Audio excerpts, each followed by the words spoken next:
Hey, John, thanks for coming on the show today. Well, thank you for having me. I'm glad to be here. You bet. Well, I'm glad to have you on. Just kind of getting connected with you guys recently. I mean, you are very busy with JK Welding. Yeah, that and a few other things. Yeah, yeah, that's not the only company, but that was the flagship. They got it all started. It was the flagship. Yeah, started that in 2005 out of my two-car garage, and it's developed into something that is absolutely fantastic. It's so amazing to see it. It's like just seeing like some of the achievements and special projects you guys have done and the facility. It looks like I mean, it's really expanded in a lot of ways. Yeah, I used to go through a large expansion. It seems like every 4 years, 5 years. Yeah, we're expanding now, in fact. Yeah, Yeah. but I'm just the face and the voice of the company. There's a lot of people behind me, a lot of great employees, high-skilled welders. They're the real true heart of the company. That's Yeah. awesome. And do you have a lot of employees that have been with you for a long time over the Um, years, you or is it know, kind of a transitional? No, we've gotten so the first 8 to 10 years is very transitional. People in and out, in and out. People leaving for $1 or 50 cents or whatever it is. Or Mm-hmm. closer to home, whatever. Because Houston's a big town. It's a big city. So transporting, from one side of the town to the other can be difficult. Oh, So we that's lose, true. we lose, we lose employees to that sometimes. But after about 10 years, we've kind of worked it out. And, worked out all the kinks and got a good employees. And in fact, I just did a video the other day of an employee that I have that's been with me for 15 years. Wow. Yeah, so yeah, and he's one of my artists that works for me. That's awesome. Yeah. Because I've been around welding forever, and one of my favorite things about welding is the art. Oh yeah. But you don't always see that. And then just because you're a welder doesn't necessarily make you interested in the artistic side. Yeah. Welding is art. All of it is. Hmm. Yeah. Yeah. But some of what you guys do there's some really amazing special projects that you've done. Oh, there's so many. It's gotten to the point now, like which one do we talk about? Just draw one out of a hat, I guess. But the list goes on and on. We could talk about those projects for hours. I believe that. Is Yeah. that something that just kind of came up all of a sudden, or something that you had aspired to do? No, I think it's something I inspired to do. I cut my teeth on being a boiler maker and a rig welder. Working on boilers and Navy ships and furnaces and stuff like that. But that life, that traveling of that life, I figured out real quick by the time I was 25 years old, that's not a life I wanted anymore. And so I settled down and worked for a large forging company near Houston. And I stayed there for about 8 or 9 years. But it got to where that was a very dangerous and dirty environment Mm-hmm. that I worked in. And I wanted out. So I started doing stuff out of my garage on the side. And then it just developed into a company. Wow. Yeah. Yeah. Yeah, I love that you see it like that too, because the years that I spent traveling with the pipeline, I'm like, this can't be what I always do. It's just for me, it was very taxing, all of the travel and the uncertainty. Mm. But like you said, like some of those jobs, especially like working inside the vessels, I've seen like some of the welders that like work in shops and stay single Hmm. hand, and maybe they're not in the best conditions or they're not in the best shop. Like that can be really hard on you really quick. It can be, but if you're not traveling on the road, most of the time as a welder, you're not making the big bucks like the pipeline welders do. And it's hard to find a job that's close to the house that even gets close to making that kind of money. So you kind of gotta find a happy medium of what you want to do. You got family, most of us, do, and got kids, and it's hard to travel. So Mm-hmm. when you find a job close to home that's in a weld shop, has little travel or none at all, and making decent money, that's hard to do, but it can be accomplished. Right. Yep. When your shop started expanding, like what was that like being able to employ people and have them be able to stay local like that? At first, it was easier. That was 20 years ago. Now I'm showing my age. But no, it was easier at first because it seemed like there was plenty to pick from. Now it seems like there's still plenty to pick from, but no one wants to show up and show up to the job, let alone show up for an interview. But at first, it was a lot easier. It was exciting. I started the company not even intentionally thinking that I was going to quit my full time job to even start a company. It just happened. And I just kept being concerned with the next day or the next project or the next week. I wasn't thinking about 5 or 10 years from now. I was Right. just making money, and in fact, I was missing too much work at my regular job to do side work, and I finally got to the point where I just had to quit, you know. Mm. So it was a leap of faith, and that's what a lot of people have trouble. They struggle with is, should I take the leap, you know, and like they're worried about if I'm going to make it, or they're lacking confidence, or they're lacking ambition, they're lacking drive, because that's what it takes to be an entrepreneur and to be successful.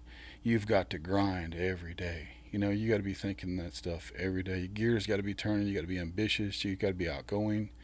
You got to have a lot of drive and stamina. You know. Yeah. Yeah.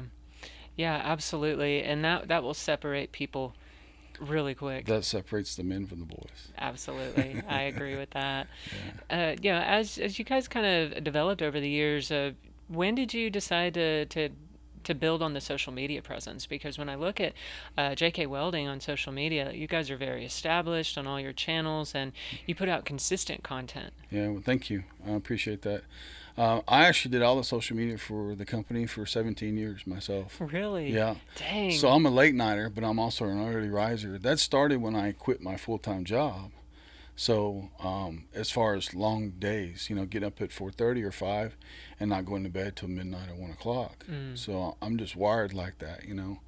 I spend a lot of, I'm telling you that because I'd spend a lot of time late night editing photos, putting videos together, putting content, writing stories and stuff like that. I'm a story writer. I love writing stories, you know. I've been blessed to have so many stories, to have blessed other people to share those stories with the world. And so I've always done all the social media. And then I finally broke down, I guess you'd say broke down, or I decided to hire a social media person. And the first girl I hired, she stayed with me for about 9 months. She did well, building the websites, getting them all, you know, set and getting everything, all the back pages done. And then I hired a new marketing guy who's been with me for a couple of years now.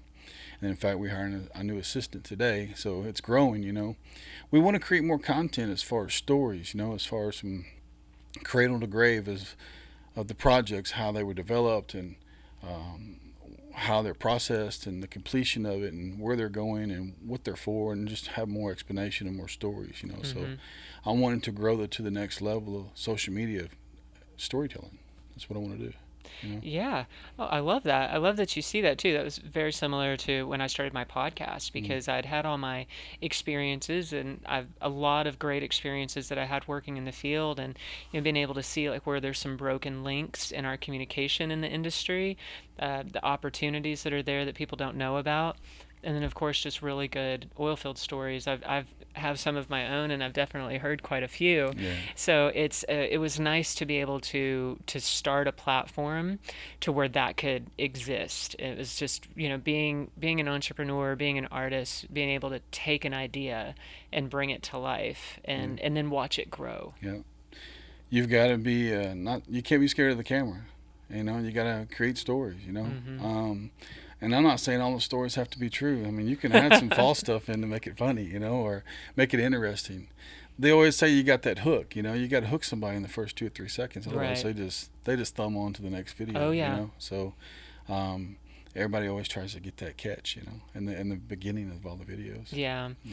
Yeah. And I've learned that, especially with TikTok, it's all about how you start the video. It is. And it's got to be something relevant, interesting. I mean, there's so many parameters, but sometimes I post what I post, and for some it'll resonate because they follow my show, or it's who's on the episode. There's so many things that play in, and other times it's just a great clip and a lot of people like it. Sometimes you don't even think it's going to be a great clip, and it is. There was I did a video a couple years ago of just me talking about, I have a 1948 COE Ford truck. It's a welding truck, but it's a show truck, and it has a weld machine in the back of it. And I just did a video about that, and it went to like 50 million. Wow. It just went crazy, and never thought in the world that video would do that. Sure. We've had a bunch of them go viral, but that one especially sticks in my head all the time. That's special too. Yeah. I love that people appreciated that so much. I think people appreciate you more being the more real you, being raw, instead of all these filters, as we've talked about before, Right. filters and major editing and stuff like that. Sometimes I just think being raw is good, especially, of course, I'm from Texas, so people like hearing the twang and the southern talk and the Southern voice, It doesn't need anything No, else. it don't need nothing. Nothing at all. Yeah, I completely agree because I see it's so easy to imitate, and especially where we're at with AI, with everybody's using the same apps. It's like you're just mimicking what you see somebody else doing. But when I started my show, like I don't know how to be anything other than who I am, and like Right. I can sit and talk, I can interview people, Mm. I can talk at length to Hmm. a lot of different parts of the industry and just the lifestyle and struggles and things that come along with trying to be successful. Yeah, Like we're all just, trying to do our best, that's right. but being able to have conversations about that and then bringing people on that have been through it, Mm. and it shines a light, and it's Yeah, interesting to listen to, and it's also inspiring for other people. yeah. Everybody wants fortune and fame. Some want more fortune than fame, and the other way around as well. Everybody wants to create something from nothing. We all have a journey in life, and that life is to do well and be successful and ride off in the sunset, and that's what everybody wants. Mm-hmm. So whatever that is, whatever anyone's passion is, whether it's welding or plumbing or carpenter or whatever, or even a podcaster, everybody wants success and everybody wants to do well. Mm-hmm. Makes a person feel good and makes you feel like you're accomplished in life. And really, and adding value too, is I've had so many jobs in the oil field that I enjoyed, but I wasn't necessarily valued Mm. where I was because it's just the nature of the beast. But when I was able to create my platform and then do marketing and advertising and offer a service to oil field companies like that provided a lot of value. Yeah, And I like where I'm at. I am looking to expand as well, and just seeing what's been done, like what I've been able to create on my own, and what else can happen now. And I share that a lot, especially when it comes to the oil field, because you can create so much. yeah, Just understanding how to navigate it, and mm, like you said, having that grit, ambition, and that relentless pursuit, yeah. like you don't even know what it can be. Hmm. JK Welding dabbled into the oil field for about almost 10 years, almost a decade. And then about 5 years ago, we started venturing off into different types of work. The oil field was great. It's awesome being hero of the day, but you feel like you're that all the time Mm-hmm. until the oil plunges. It's a roller coaster ride, Yeah, and yeah. everybody knows that. And I think that's why the oil field is as crazy it is, because it's just a roller coaster ride, up and down, up and down. And now we got to the point to where it seems like companies don't want to invest long term because it's so unstable. Mm-hmm. But the oil field has been good to me. It was fun, but there's a large part of me that I'm glad we're not doing it no more. I love that. I'm inspired by it too because I completely agree. It's like you get on a good run and it stops, I know. or it slows down so bad that you can't Yeah, sustain, yeah, and then you're just scrambling trying to keep up, and then you do it again. And I think it can be addictive. It can be it very can be. attractive for I people that agree. don't want the commitment. I agree. You can just kind of slide in, Yeah, get what you need, yeah, go undetected, and do it all over again. yeah. There's no 100 miles an hour. It's like 200 miles an hour. You get it flat and you're at zero. That's It's it. and that could happen at any moment. It You can, know, and so it the oil field has. is crazy. It It's has. crazy. I've seen the bottom fall out more than once, and you can't help but take it personal sometimes, because you'll get laid off, or Hmm. something will happen, but it doesn't matter what part of the industry that you're in. It's Yeah, like you're never really safe. You're yeah, never really exempt from that right. happening. And I think, because I've had a lot of conversations where people will say that, like, they got into the oil field, they made it worked for them, and then they worked their way out, Hmm. it created something for themselves Hmm. that was more sustainable. Yeah, yeah, That seems ideal. yeah. We didn't get in. JK Welding didn't get in the oil field right away. We actually got into the restaurant building business in the very beginning. We've helped construct and build and offer products for over 500 different restaurants. Dang. Yeah, a bunch of them, all the major restaurants, and that seemed to play out over time because there was a big boom in 2006 to 2012. There were 5, 6 years. There was a big boom of building just fast food everywhere. So we would fabricate all the handrails, the dumpster gates, all the stainless in the kitchens, the flashing for the roof, just different things that we would do for the restaurants. And that started to play out, and so we ventured off, and other work came available to us. I've never I've been blessed and fortunate enough not to go out to try and hustle too much, too many times, or for too much different types of work. We've been fortunate enough to have a strong brand and enough social media and enough connections, and doing the little things that my company does to be able to attract people to get work from them. So I haven't never had a salesperson work for me that goes door to door or cold calling. We've never had that before. That's So we've good. been very fortunate That's with that. awesome. Yeah. And it's all about the brand. It's all about the content. It's all about your work, your quality. Google reviews is a big thing, and that has been a big thing for a while. At first, Hmm. that didn't exist too much, when the internet first came Sure. out. Because I was in the phone books big time. Wow. Yeah, I was in the yellow pages. That's I was doing awesome. full page ads in the yellow pages, It's hard to believe. And then when they showed up for their check for like, I don't know, like the fourth year, I'm like, I'm not writing a check. They're like, why? I'm like, because I'm going to the internet. And they're like, it ain't never going to work. I'm like, Oh, wow. and so we have deep roots in the internet because we started early with that. So we've been very fortunate with that. And that has allowed me not to hire a cold caller or Hmm. a salesperson to go out door to door because we've been in the industry and been on the internet for a very long time and got deep roots in there. Yep. And we have a lot of Google reviews. I'm going to tell the world a little secret here. Um, a lot of my Google reviews, probably half of them, I would have to say that we're in the top five or have the most Google reviews than any weld shop in the nation. Ah, very cool. Yes, I'm proud to say that. Hell yeah. But half of my Google reviews come from veterans, Awesome. Okay. military, fire, and police, um, elderly or men or military guys or retired guys come into our shop with little jobs. And over the years, when I first started, it was a $50 minimum. We wouldn't touch nothing for $50. Then it went to $250. Now it's like $750 because the paperwork and documentation. Sure. Yeah. So a lot of times when the veterans or the retired policemen or firemen come in, or a farmer or whatever it is, they want something fixed. They bring us a lawnmower deck or a chair, whatever it is. Yeah. And we're just like, yeah, yeah, and we get it, and we go fix it right away. We just grab a welder and Yeah. we'll fix it. And we'll come back, and he's like, oh man, that was fast. Man, y'all did a good job. Look at those welds. Man, I'm so happy. How much do I owe you? And I'm like, $750. And they just fall out on the floor. I'm like, $750? I'm like, yeah. I said that, or you give us a Google review, and we won't charge you anything. Oh, that's cool. So we get a Google review, Yeah. for doing something nice for someone. Mm-hmm. I think it's a fair shake. I think it's an I even think exchange. that is an even exchange. Yeah. High energy. Even It is high exchange. energy. Very Yeah, cool. yeah. That's awesome. I love that. And but you're right about Google reviews too, because if I look up a Google review for something that I want to go to and they don't have good reviews, I'm not going. And most people do. Most people do. I've actually received jobs instantly without even them wanting a quote. They're like, I've seen Okay. your Google reviews. Yeah. I need this staircase, or I need this skid made, or whatever. Just get it done. This is the due date. I hope you can meet it, and just let me know how much I owe you. Yeah. And I'm That's like, okay. that's awesome. Yeah. And we treat them fair. We Hmm. treat them fair always because I want them to come back. Yeah.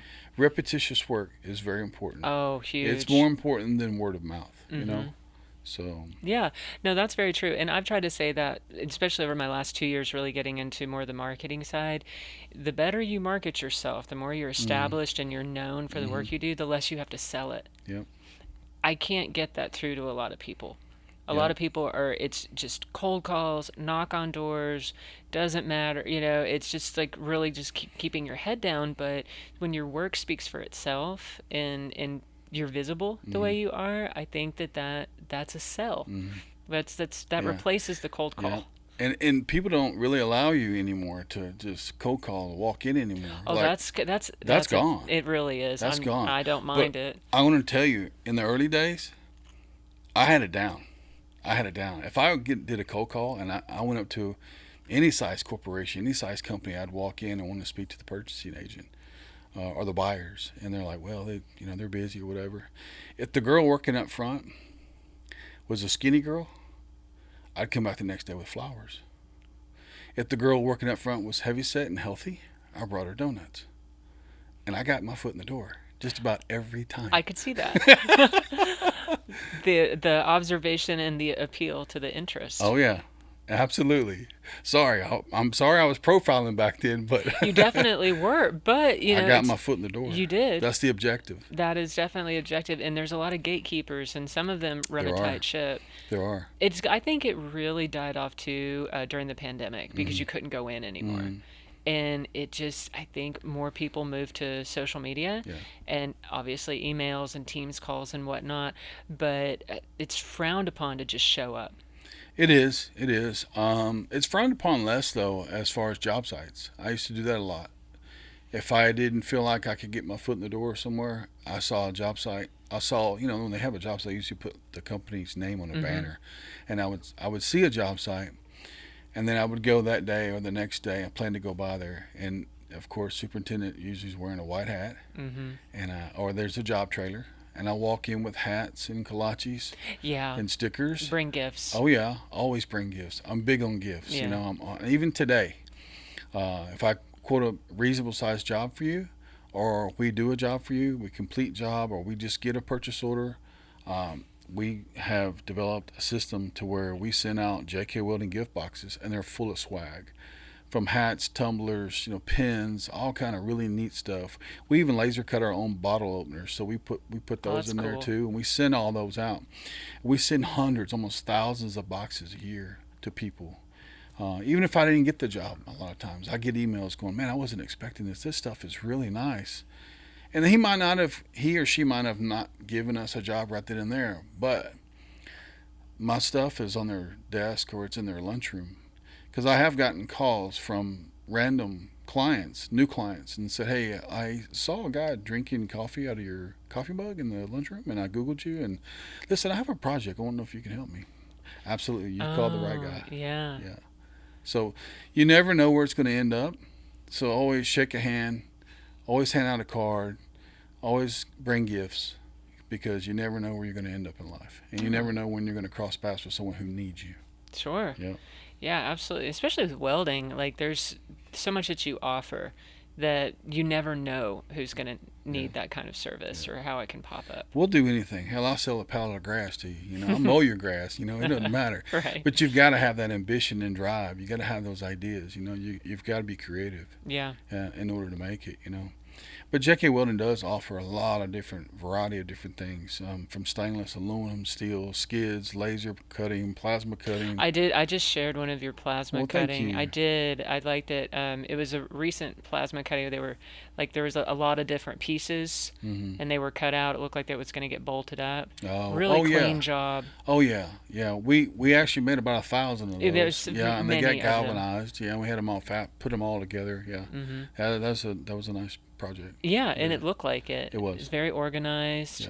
very clean. Yeah, I I'm was I'm admiring I'm it. OCD, so like the shop needs to be cleaned and the guys need to be organized. Everybody needs to understand what they need to be doing. Yeah.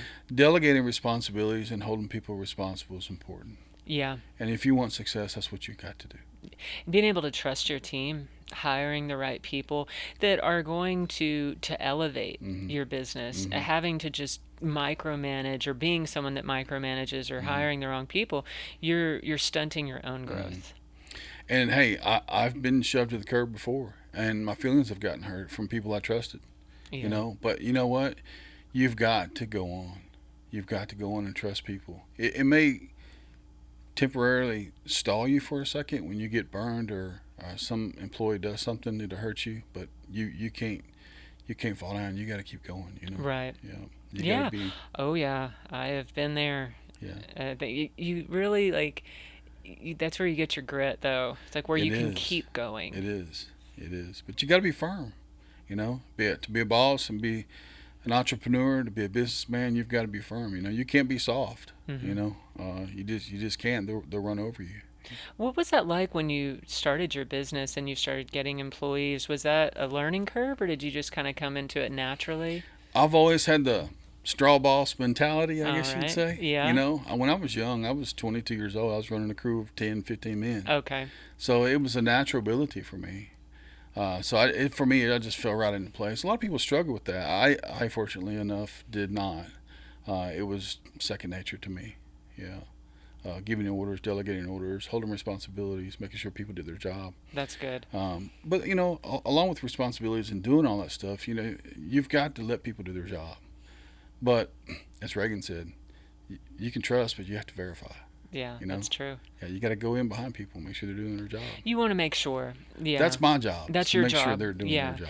Because you can let them grow, but also know that there can be human Yeah. error, or maybe they need some help in certain areas. That's called working on your company, not working in your company. It's true. There's a difference. When you get to a certain level of developing your business, you've got to understand there is a point where you start working on the company, not in the company. Mm-hmm. Yeah, and that's part of it. Yeah. Yeah. And being able to see those distinctions.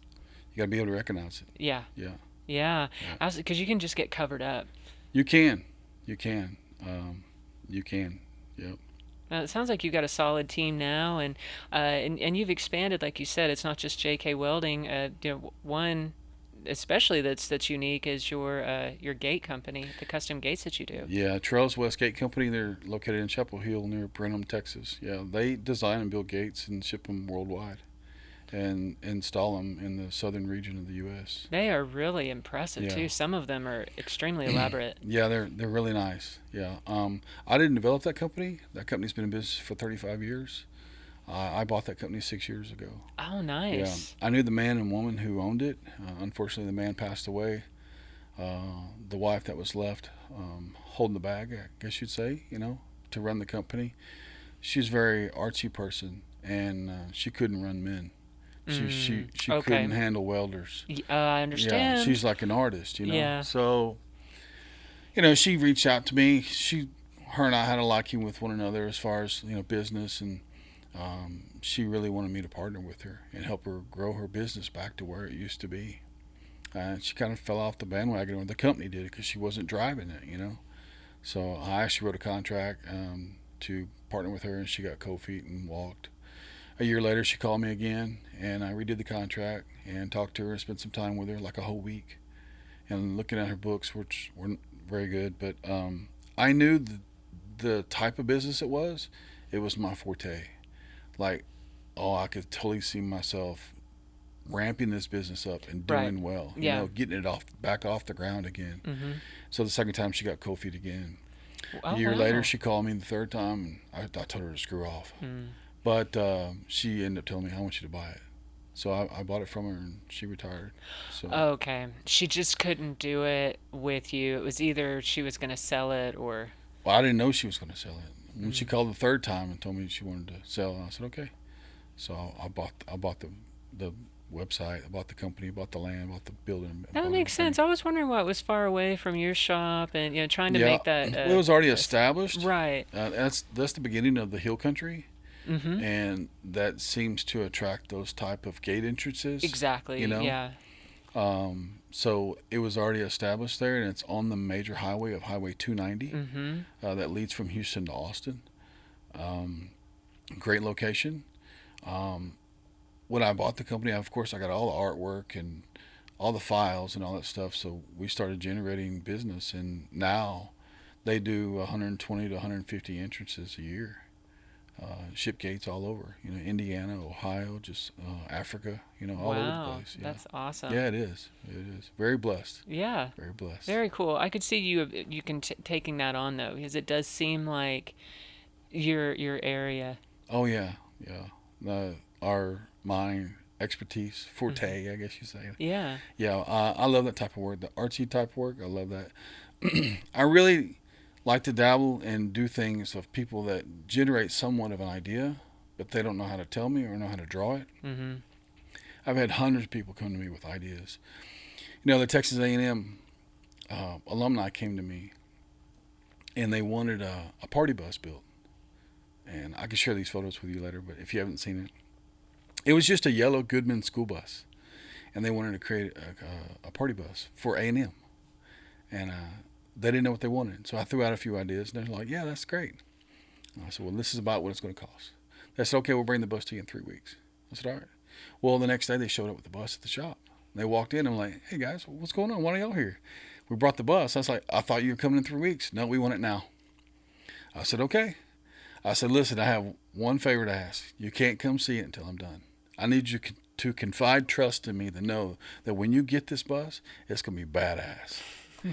And I've done a lot of projects since then, and it's turned out badass every time. Oh, that's So, awesome. but they were very happy. We revealed the bus in front of 35,000 people at 8 a.m. It's Wow. very unique. Has a back porch on it. Has a dance floor on top of the bus. It's Dang. very cool. Very cool. That's Yeah. awesome. Yeah. How Yeah, fun. it's fun. Fun. Those are fun projects. Yeah, That's what makes my feet hit the floor every morning. I You believe know. that because I mean you've established so many solid levels of your foundation Yeah. Thank that you. it's like getting to that level it's something Oh exciting yeah. because you've mastered so many of the Yeah. levels. Yeah. And for people to come to you with something like that. They do it all the time, and that's when I get excited. I really do. I love that kind of stuff. You know, I had a guy who emptied out his savings account and came to me because he got word from someone that I was the guy for whatever he needed. He came to me and he brought me this picture, and this picture is from 1894. It's of Michael Pemberton. Michael Pemberton is the inventor of Coca-Cola, but he was also a lieutenant in the Rebel Army, and he sold the ingredients for Coca-Cola, I think, for like $500. Anyway, this guy wanted to create. He was a bottle collector. He collected old bottles, old Coke bottles, and he wanted to open up a Coca-Cola museum in Silsbee, Texas. And he brought me this photo, and in this photo is the inventor of Coca-Cola, and there's two mineral tanks in this photo. It's a very antique black and white photo, and he's like, I need you to make these tanks for me, and this is all I have. I have this one photo. That's all I have. I said, well, come here. Stand behind me. And I started drawing, and I got a magnifying glass out, and I looked, and I started drawing these tanks. He goes, that's what I want. I said, okay, this is about how much it's going to cost, but you can't come see it until I'm done. And about 2 months later, he came, and when he saw it, he started crying. Oh, wow. He started crying, and the dude hugged me. Oh my That gosh. dude hugged me. He's like, man, you've knocked this out of the park, you know. So he came back to me for a couple other projects. Sure. But you can see those parts, those products that we've generated and developed and fabricated and painted. They're in the museum in Silsbee. It's pretty cool.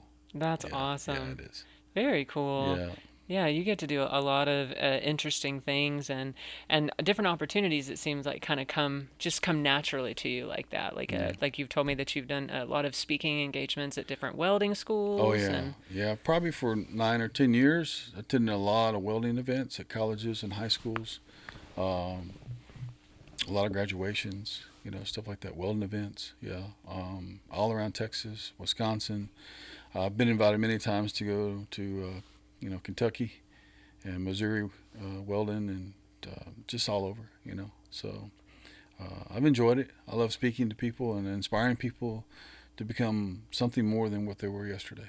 yeah. Yeah. Yeah, absolutely. I totally agree with that and I love it and really being able to see that leadership in the trades and in welding because there's a lot of successful people in welding and I love seeing all of it, but you have such a unique path that you've carved out. I have.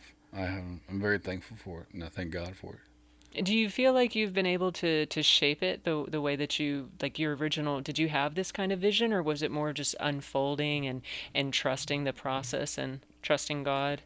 Trust the process, trusting God, but it develops so fast where you don't really have time to sit down and think about a path or where am I going to be or what's going to happen or what am I going to do, a year or 2 years from now. It just kept developing and developing. There's just certain things you don't worry about. You just keep developing and doing projects for people, and just keep Right. knocking stuff out Mhm. and keep slapping asses and shaking hands. I mean, Mhm. that's what you do. Mhm. So I I'm could see just that. It just kept unfolding as you were kept working. unfolding. It's like an endless onion. You just keep folding back the layers and folding Mhm. back, and it just never ends. Right. Yeah. So and that's where the development comes every 4 or 5 years. It seems like I was telling you. We're expanding now. We just purchased another 11 acres behind us, and we're clearing that land and expanding off into that property now. What do you So think you're going to put back there?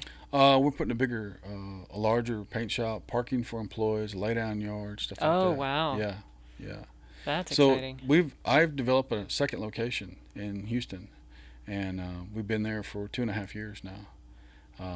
But it it was an opportunity to where I felt like we need to expand. We had to expand. We had no choice. We could not take on any more work in our current shops. But is it enough expansion? Do you want to write a check to expand to build another building? in the economy that we're in, or do you want to rent a place out? Well, of course, you rent a place out. Mm. You got to test the waters first, right? Sure. So we tested the waters, and it's a proven fact. So now it's been 2.5 years. It's like we can't either sign another lease or we have to build another building. So Mm-hmm. we're going to build another fab shop, yeah, at our location, That's so and bring exciting. those guys home. Yeah. Yeah, it's nice having a second location. It's cool, but there are logistic problems I bet. when there's errors. I mean, transportation, Mm-hmm. freighting back and forth. Because all the processing equipment is at the main headquarters. All the laser machines, the plasmas, the press brakes, all that. We didn't go out and just buy all new equipment and start up a whole Right. nother shop. We're actually processing the material and shipping it down there, and they're actually putting it together like a puzzle, and welding it out and all that kind of stuff. Mm-hmm. So it's been a proven fact now, but now it's time to grow and build another shop and bring those boys home. Yeah. Yeah, Very cool. Yeah, that's exciting. And I mean, and sometimes like that, that development process can have a lot of spinning plates trying to get it managed. It's as you evolve. yeah. You got to have good people. Yeah. Period. Yeah, no, Yeah. and it definitely seems like you definitely have that because even just talking with Andrew, the way he talked about the way things are organized and the way business is done, everybody's independent and works Hmm. together like almost in unison. Yeah. We just had our 20-year anniversary party. We had a mariachi band there. We served all kind of Mexican food. I brought barbers in to give free haircuts and That's beard cool. trims, something different, Right? That's definitely different. But at the end of the party, I handed out watches and cash bonuses to anyone who had 8 years or more. And I Wow. think I handed out 16 or 17 watches. Dang. Yeah, I bought watches for everybody who'd been there 8 years or longer. So Yeah, special. and it was so cool. That is very It was so cool. cool. Yeah. Yeah, very nice. Being like one being able to do that for people, but then also wanting to. Absolutely. Because there's not a lot of that. I will tell you, the moment I get done doing something for an employee, I'm thinking of what can I do next. The instant I do it. Yeah, the instant I do it. And the little things matter a lot. Like right now, we have like the Kona ice truck that gives snow cones. Oh, yeah. Yeah, and this is something small, and some people may think it's stupid, but I think it's cool. It comes every Wednesday, and from 12 to 12:45 during lunch period, all the guys can go out and get any kind of snow cone they want, all the snow cones they want, and just help make their day a little better. That's Right. all. I know I can appreciate that because when I worked on location and it was down to just me basically manning the project because all the superintendents had been run off and it was just me just basically talking to each foreman and making sure all the guys had everything that they Wow, needed. you had a big Um, responsibility. I did, and things like to roll downhill, so it was easy for me to just to hold everything, and but I was really good at making sure everybody was taken care of. But I wanted them to be happy Right. and do extra things, so I used to give out candy, and then when it got hot, I had the ices. I would buy Oh yeah, and put them in in the freezer or the something. freezer, Yeah, and I yeah, would give those out in the afternoon. yeah, Everyone loved them. yeah. It was so It fun. was something. It was like exactly what you're Yeah. saying. It was like I mean, and I was in Pyote on the other side of Odessa, like way out in the field, and so it was my version of the snow cone truck. Yeah. We didn't have the snow It's cone important trucks to do coming to stuff like that. location. We just remodeled the lunchroom at JK Welding, remodeled the whole place, and then I went out and bought a bunch of video games, um, and shuffleboard, and just all kind of games we put inside there. New vending machines, making it nice. Yeah, Yeah, the guys are only in there 45 minutes, but you know what? That 45 minutes is you can important. recharge. Yeah, recharge. Yeah, Yeah. absolutely. I totally agree with that. And that was something that, and I've said this on several of my shows, seeing the development, the quality of life for workers in Mm-hmm. the oil field, like out in Orla, the man camps and the nicer camps that come with Yep. rec rooms and better food. Yep. I'm like, I was out there in 2015, there was none of this, Yeah. and it It's was, changed. and it's changed. It It's has. really changed. And so it's like, you're not too far off with like all of these extras you're doing for your employees, but you can see the different Yeah. mentality where people are either trying to save a buck or they don't care about that. Mm.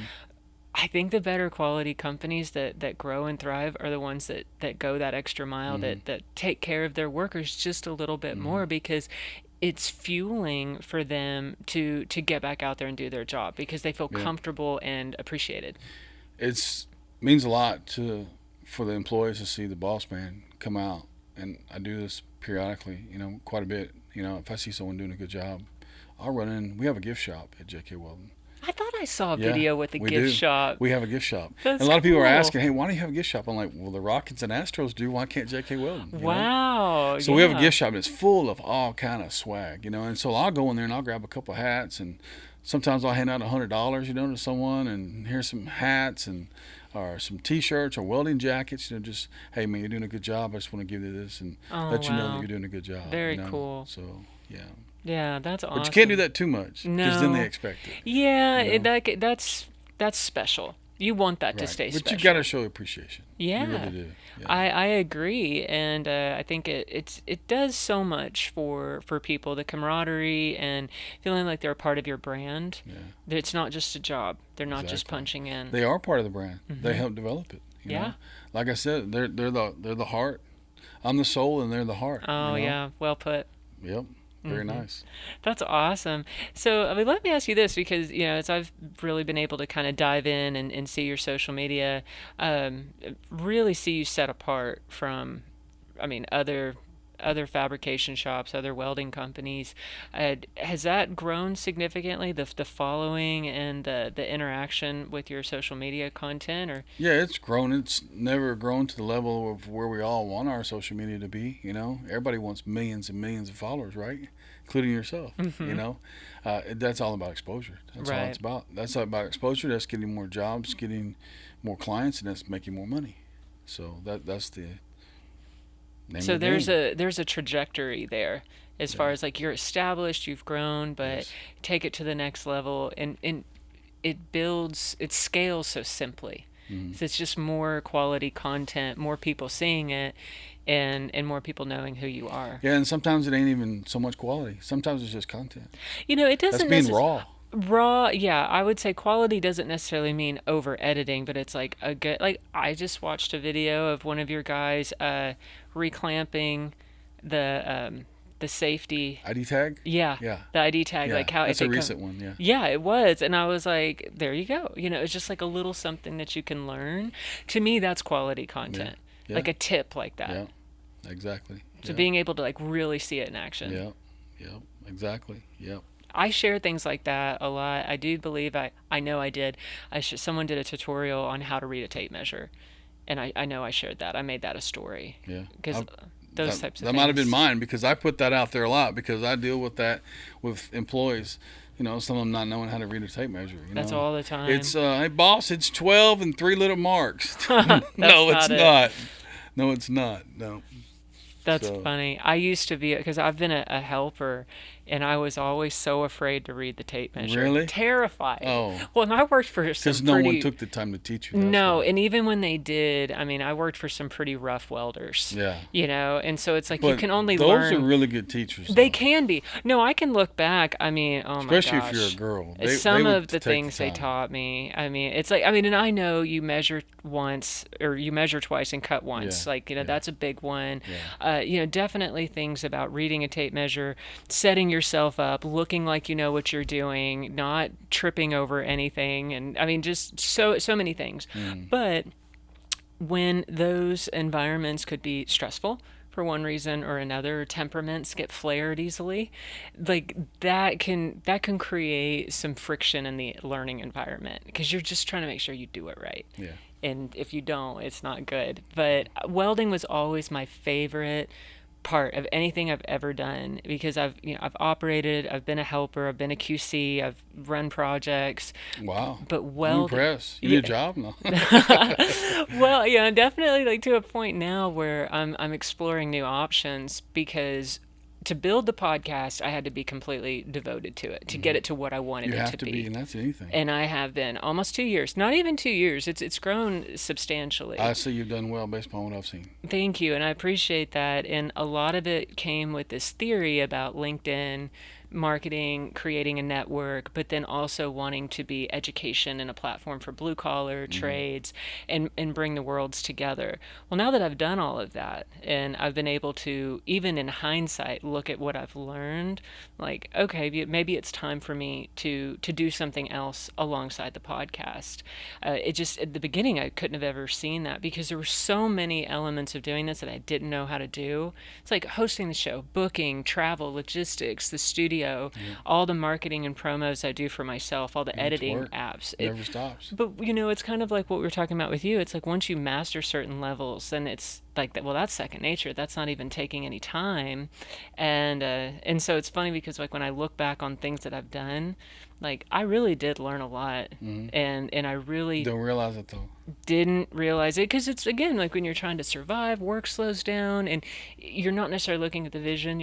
So You're staying on the track. that's the same in relation to the question you asked me earlier. How did you see the company, or how did you see that how you're going to grow in the very beginning? You learn so much along the way. It takes a little while, and you look back and go, "Man, I've learned a lot. Right. I didn't realize I've come this far." You did not. Because you're hustling, because you're making Yes. things happen. Yep. You know? Yeah. Yeah, that's exactly what it was, and like just, I mean, and then sometimes like when things would just fall apart, you pivot, you get a new opportunity, and it's an opportunity to learn more, but then you're starting all over, and it can be exhausting Mm-hmm. after a while, but you put all those puzzle pieces back Yeah. together, and you realize you have something You do. valuable. Yeah. Exactly. Exactly. That's kind of where that's where I've gotten to, and so being able to, as I look forward, because I'm at your episode 57, and so at almost 60 episodes, I feel like I've achieved a lot of what I set out to do, I'd say you have. and I'm excited about that. That's good. Really really grateful to the way that it worked. Because it was like I had this idea, nobody had done it, I wasn't sure if it would resonate or Mm. anybody would even care to listen to my show, and it's been awesome to see the evolution, the people I've been able to interview, that I've been able to work with, and now it's like, okay, well, what's next? Yeah. Yeah. I'm sure you'll find what that is. I think so Oh, too. you will. It's gonna come. For sure. And, just being very open to things. It's kind of like you said, like a lot of opportunities that come to you or that have come to you, like just wild projects that people Mm. come up with. It allows you to stretch and see what Mm. you're capable of doing. And also, like, where's the industry at? Like, Mm. what's needed? Like, being Mm. able to pivot like that Mm. and be adaptable, I think is Yeah, important. you've got to be able to see what's needed, but also people have to remember and know that not every project that you get invited to, or every project that you look to quote or estimate, it's not always necessarily in your wheelhouse. Mm-hmm. Like, I don't do every project that comes to me. There's some projects I look at and go, no, the liability is too much. It's just too much. That there's not engineered drawings. They want us to develop this. They want us to do some design work, but they're not going to have any PE stamp drawings. Their weight factor is going to be too much on this product, or it's going to break.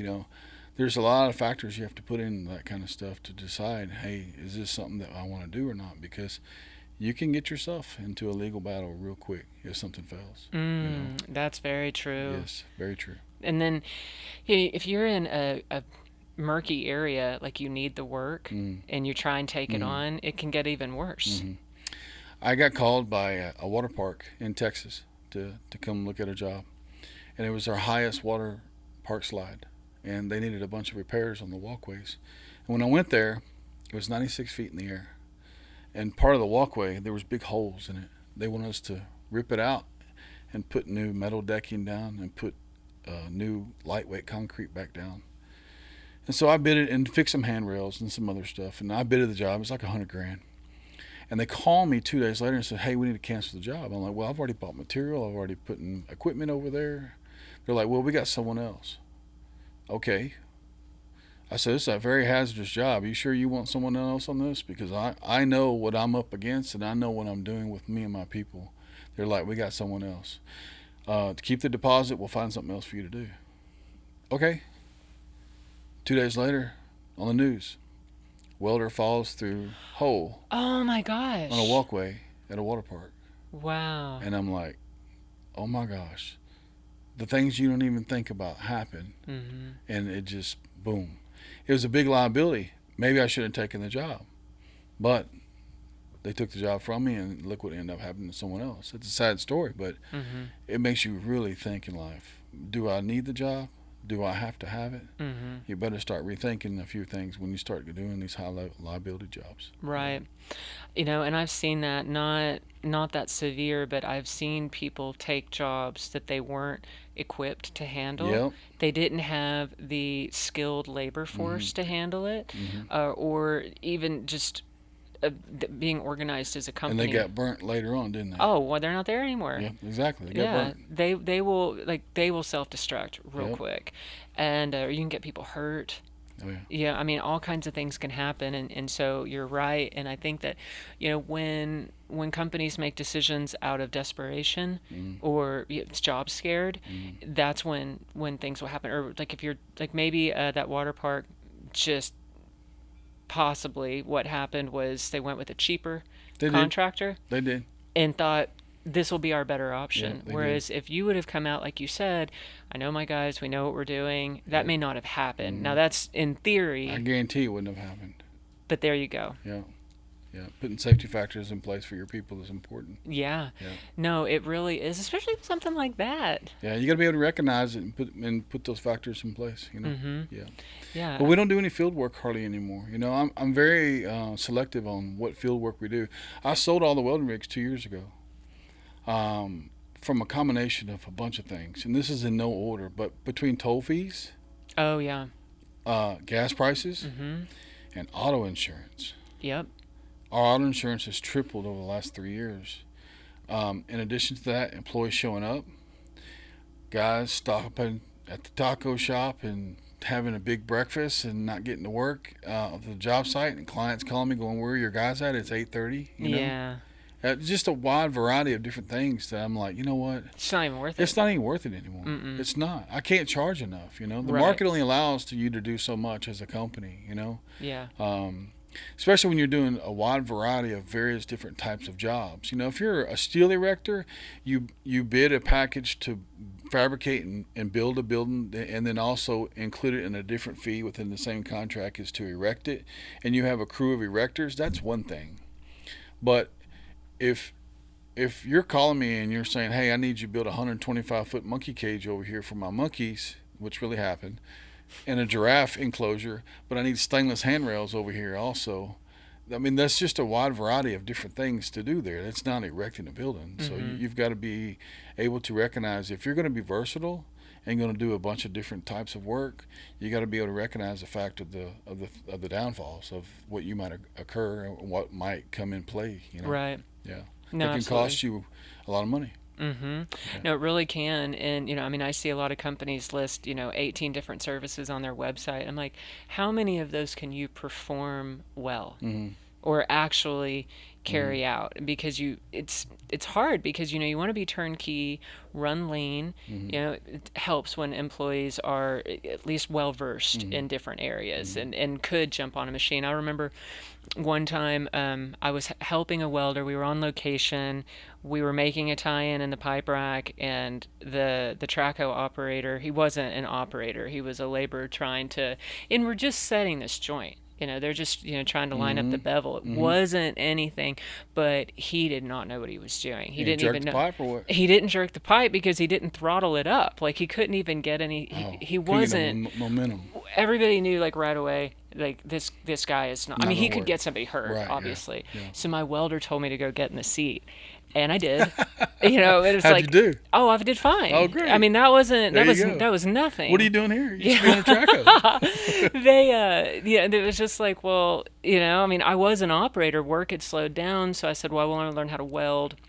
I became a helper, and I would jump back Is and that forth. stick welding, MIG welding? It was stick welding. Stick welding? I mean, and I've been around all different types of welding because Okay. I've also worked in a fab shop. Okay. And I enjoy all different processes, but I've always been around just stick welding, rig welders, and I have welded some, and I've done some structural welding. The women make the best welders, right? I've heard that. You know and why? I know You know it. why? I think it's either because their hands are smaller or they're slower in what they do. They have a steady hand and a lot more patience. There you go. Yeah. I believe that because Yeah. I've definitely worked with the not Now, so some of you patient guys may welders. argue with me about that, okay? But I'll never forget that day because it was such a, and I felt bad for the guy because I'm like that. I know he's not gonna like that, me going and fixing it, but he was also not someone that was real stable on location. I don't even Mm-hmm. know what happened to that guy. Mm-hmm. It wasn't like he was a jam up hand and he was always getting after it. I don't even know why he was on that machine, but it was real simple. You just throttle it up and it's just Mm-hmm. like get it in the bevel, put the clamps on, and Yeah. we were tacking. Yeah. That was it. Yeah. But and so I've been there, done that, and it was kind of like I've worked my way out of the field. I worked my way out of needing to be an Orla, working 12 hours a Mm-hmm. day, and but always trying to stay in the work. When I actually got out of the industry, my last job was in 2020. It was when I was working in the fab shop and I got laid off. They said it was from the pandemic, but that was bullshit. It Is was a that in poorly, Texas? yeah, it was in Texas. It was in Odessa. But I mean, they laid me off because they were trying to save money. They got the PPP loan and they were going on vacation. Yeah. That company just went Yeah, a bankrupt a lot of couple of people weeks got that ago. PP loan, and a lot of people got it. Maybe shouldn't have got it, but Oh yeah, it there's a is lot what of it fraud. is. There was Oh okay, yeah. like I Oh mean, yeah. let's call a spade a Oh spade. There was yeah. a lot of fraud, but it just delayed the inevitable for a lot of Yeah. them. Yeah. And that was kind of what happened. And then I had gotten a new opportunity to work as a broker, and I got in this third party with actually it was a company here in Fort Worth that did auctions. So I was buying trucks and equipment and working outside the industry. Mm. I still had some contacts Mm. from when I had actually worked in the field, and so it gave me a start. And I did that for a while, and it was kind of one of those things where it just never went anywhere. I got pretty good, and I Mm. had a lot of contacts, Mm. and so that was when the oil field marketing kind of started coming up because I'm like, I'm seeing opportunity here. This platform is very useful, but it can be mismanaged and Mm. or just not utilized, not mismanaged. It's just like there was a part where I felt like it was being underrepresented. That's how Power of the Permian started, and then I added in my newsletter, and Mm. it's been really cool, and it's opened up a lot of new experiences for me because I see how my blue collar people work, and that's the mindset I've always had. Like I know that world, but I've gotten to know how the white collar operates and the Yeah. business development, organization, sales, decision makers, Mm-hmm. and it's been cool to be able to put that all under the same umbrella. But you go back and forth. There's very few people that I feel like can speak both languages, and it's usually someone that started blue collar that's been successful in business that can see both sides. Back to the PPE. I'm sorry, PPP. Uh, in 2020, you know the top four things that were bought in 2020. Oh, what? Can you guess? I probably can. I would say a lot of airline tickets, maybe some boats. Okay, that's one. A boat? Boats, ATVs, campers, and fishing gear. Okay, yeah. Yeah. Yeah, Where do you think that PPP went? that was it. Well, the company that I had worked for, they were so bad about that. They wouldn't pay their bills, but they would go on vacation, and the wife drove a Maserati. Yeah. And then they knew their long-term goal was to bankrupt that company. I wonder how much of that is going on now because the new and the big beautiful bill is 100% write off on I don't know what is it, $1 million worth of equipment now, so there's big write off opportunities for companies this year, more this year than ever before, so um, great benefit to the companies this year. And I think companies that practice that responsibly, Mm. it's a great benefit. But Yeah, I get that question a lot. Hey, when do you know when to buy equipment? I'm like, well, if you can justify the equipment to run 50% of the time of while you're open, then it's a buy. You know, if you land a big job or a reasonable sized job that's going to require that equipment, and you foresee that it's going to continue to run on that type of work, then it's a buy. Otherwise you rent the equipment. mm-hmm. So that's always been my take on it. Yeah. Of when to buy and when not to buy. Yeah. Absolutely. Yeah. That makes sense to me. I've seen a lot of wasted money on rental equipment, Yeah. but I've also seen, like, why would you buy something if you're not going to use it very often? And Well, there's a write off for rental equipment versus buying it. You can only get so much depreciation out of equipment, but I probably do the opposite of what most entrepreneurs or most business owners do that have the size company of that I have or larger. I mean, a lot of people rent. I like owning my own stuff. You know, I just do. I might not get quite as much write off, um, rental versus depreciation on owning one, but I like having something I'm paying for, calling it mine.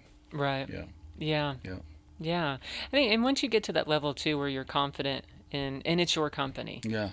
You rent something, and then after 3 years, it goes away, and you're like, I'm left with nothing. Right. you know. Yeah. So, yeah, Well, I really appreciate all of that, John, and I mean just hearing how you've scaled and grown the business and company culture and what you've been able to get into. It's just very very unique and inspiring. yeah. The projects have been really cool, very unique. Like I said, that's what keeps my heart pumping and feet hitting the floor every morning. It's projects like the world's largest nut. Have you ever seen that? I saw it. Yeah, Yeah. world's largest nut. Guinness Book of World Record. You guys go check it out. It's for Patriot Bolt and located in Houston. The largest nut, threaded nut in the world was in Wisconsin, and they wanted to bring it home to Texas. And so they contacted me and said, "Hey, we want you to do this project. We haven't picked anyone else. We're not wanting to talk to anyone else. We want you and asking you to do the project. We know you can do it. We want you to do it. This is what we have as an idea." He's like, "We want a 15-foot tall nut." I said, "Okay." And so I saw pictures and videos of the previous one. I said, "Well, I'll tell you what. I'll build a 16-footer for the same price." He goes, "Really?" I said, "Yeah. That way I don't have to cut sheets because they come 8 foot. There you go. You get more bang for your buck." So it took us 6 weeks. It took us about 3 weeks to design it, develop it, and then it took us about 6 weeks to build the nut. And it weighs 10,000 pounds, and it's 16 foot tall, 19 foot wide, and it's approximately 10 foot in depth in threads. Wow. Yeah. So that was a fun project. Yeah. The world record projects are always fun. The other one we have is the Ring and Singing Tree, which is now located in Abilene, Texas. You guys that live in Abilene, you guys know what I'm talking about. But yeah, it's the world's largest wind chime. It weighs 68,000 pounds, Dang. and it's got 3,000 feet of 6-inch pipe on it, and it makes a very honing sound from the wind on the pipes on the very Oh, top. that's awesome. We machined and fluted some holes inside the pipe, and they have special degree bevels on them. So when the wind goes across, it makes a honing sound. And everybody thinks by the look of it, because it's so big, they're like, "Man, it must be loud." I'm like, "No, it's not. It's not loud at all. You can barely hear it when you're 100 feet away. Wow. But it's horrible sounding to me. You can hear it on YouTube. You guys go to YouTube and check it out. Ring and Singing Tree by JK Welding. But it sounds like a horror movie, you know? Wow. Yeah. But it was a cool project. Yeah. I love those kind of projects, Rebuilt the battleship of Texas in 2014. That was a interesting project. A lot of history there. Very dirty, nasty work, working on the bottom of that ship. Oh gosh. Yeah. We helped put a lot of stuff in Galveston, just worked on the Naval Air Station down in Corpus Christi, rebuilt Naval Air Station bases for 2 years down there. That was a good project. We just finished up a year and a half ago doing work on an island in Corpus for the Army Corps of Engineers, laying in some 48-inch pipe, 3/4 wall. Dang. Yeah, 100% X-ray. Yeah. Right on. Yeah, we liked all that kind of stuff. That was our last big field job that we did about a year and a That half was a big ago. one. Yeah, it was. It was a big job. Yeah. And it's very, and sometimes you get more than what you ask for. You show up at the job site for safety meeting at 5:15 a.m. You get on the crew boat at 5:45. By the time you get to the island at 6:30, you get off onto the island, and then you sign in for another 5-minute meeting, and then you get on an ATV and you drive 2 miles on this deserted island. There's nothing on it but coyotes and a few deer. And then you go and you work. You work 8 hours, which, by the way, everybody knows it sucks to work 8 hours in the field. Nobody wants to work in the field and work 8 hours. You're there to make money. Most of the time when you're working in the field, Right. that means you're out of town. Yeah. You're out of town. But we would drive and we would work 8 hours, and then 3:30, it's time to go back, And so we're there Oh. 12 hours, Yeah. but only working 8, Yeah. So I got more than I wanted, but the job got done, and we were happy, and the client was happy. Sure. So, yeah, we were there for 2 months. Yeah. But the guys had to experience a whole nother world. You know, Yeah, they had not been on a definitely. tugboat wearing life jackets and Oh my it being gosh. freaking 35 degrees and they're freezing their ass off, you know, Wow, going to the yeah. job, you know. Mhm. So it was fun. It was interesting. Yeah. It created some culture in the guys, you know. Oh, for And I was sure. with them there every day. That's Oh, cool. yeah, every day.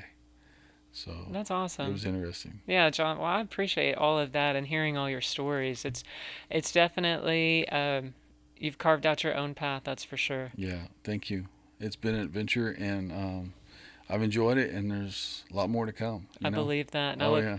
I look forward to following along. Yeah, thank you very much. And thank you again for coming on the show No, I today. appreciate you having me, and check out John King and JK Welding, Trails Westgate Company on all the social media platforms.